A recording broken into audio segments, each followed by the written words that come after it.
Watu wengi hawajui kwamba muonekano unamata sana kwenye masuala ya kibiashara. Watu wengi wamekosa fursa kubwa. Watu wengi wamekosa connection za muhimu kwenye maisha yao. Watu wengi wamekosa big deals kwenye maisha yao ni kwa sababu ya muonekano. Mtu anashinda kukuamini pale ambapo unakuwa na muonekano harafu.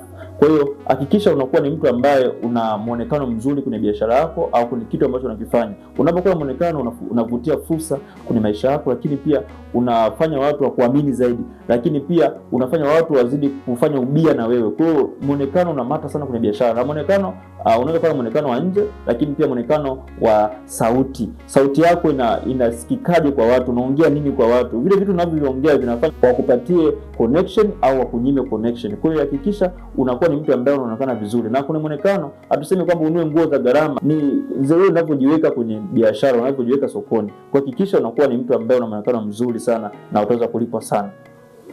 Moja ya kitu ambacho ni cha msingi kwenye biashara ni muonekano.